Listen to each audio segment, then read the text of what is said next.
IND money app అనేది రియలా? ఫేకా? అనేది ఇప్పుడు తెలుసుకుందాం. ప్రస్తుతం మీరు ఏ యాప్‌లో అయినా సరే ఫస్ట్ రియలా? ఫేకా? అన్నప్పుడు తెలుసుకోవడానికి ముందు అది మీరు జెన్యూన్‌గా విత్‌డ్రాల్ ఇస్తుందా? అదేవిధంగా డిపాజిట్‌కి ఎన్ని ఆప్షన్స్ ఉన్నాయో, విత్‌డ్రా‌కి అన్ని ఆప్షన్స్ ఉన్నాయా అనేది జూసుకోవాలి. అదేవిధంగా యాప్‌కి సంబంధించింది ఎక్కడ రిజిస్టర్ అయింది? దానికి లైసెన్స్ ఉందా? లేదా? అనేది తెలుసుకున్న తర్వాతనే మీరు మిగతా ప్రాసెస్ చేయాలి. అయితే ఇది 100% జెన్యూన్ అని జెప్పుకోవచ్చు. ఇదొచ్చేసి మనకి మన ఇండియన్ స్టాక్స్ అదేవిధంగా యూఎస్ స్టాక్స్ అని అంటే ఫారిన్ కంపెనీకి సంబంధించిన స్టాక్స్ అయితే కొనుక్కోవచ్చు. అయితే నాకు దీంట్లో నచ్చిందేందనంటే మన ఇండియాకి సంబంధించిన యాప్స్ ఏవైతే స్టాక్ మార్కెట్‌కి ఉంటాయో, ఏదన్నా మనము స్టాకు ఏదన్నా షేర్ కొనాలనుకుంటే ఎగ్జాంపుల్ ఒక రూ. 5,000 ఉందనుకోండి. ఆ రూ. 5,000 మొత్తం పెట్టి మనం ఒక్కరమే కొనాల్సుంటది. ఆ షేర్‌నయితే కొనలేము.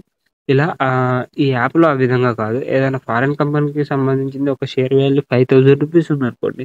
మీ దగ్గర రూ. 500 ఉన్న ఆ షేర్‌లో కొంత భాగాన్ని మీరు కొనుక్కోవచ్చు. దాంట్లో ఒకవేళ మీరు కొన్న తర్వాత ఆహ్, ఏదైతే మీ షేర్ వాల్యూకి సంబంధించిన వాల్యూ పెరిగిందో, దానికి సంబంధించిన ప్రాఫిట్ మీ అకౌంట్‌లో చూపిస్తది. ఒకవేళ ఆ షేర్ వాల్యూ తగ్గిందనుకో, మీరు ఏదైతే వాల్యూ ఉందో మీ షేర్ వాల్యూ అదైతే తగ్గినట్టు చూపిస్తది.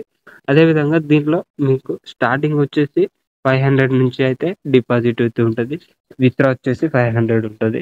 దీంట్లో డిపాజిట్ అలాగే విత్‌డ్రా అనేది 24 అవర్స్ టైం అయితే తీసుకుంటది. కాకపోతే 100% జెన్యూన్.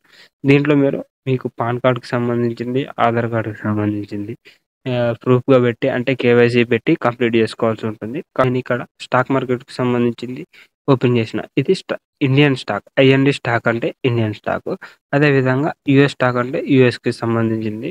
ఈ స్టాక్‌కి సంబంధించినయి ఈ విధంగా అయితే చూస్తే ప్రస్తుతం మార్కెట్ క్లోజ్ అయితుంది. ఇక్కడ క్రియేట్ ఫ్రీ ఫెడరల్ అకౌంట్ అని ఉంది. ఇది నాకు అవసరం లేదు. ఒకవేళ మీకు అవసరం ఉంటే కింద డిస్క్రిప్షన్‌లో ఇచ్చిన అక్కడి నుంచి మీరు పెట్టండి. మీరు ఎవరైతే ఫారిన్ కంపెనీస్‌లో, ట్రేడ్స్‌లలో ఇన్వెస్ట్ చేయాలనుకుంటారో వాళ్ళకైతే మంచిదని చెప్పుకోవచ్చు. ఇక్కడ మనకి మైక్రోసాఫ్ట్, యాపిల్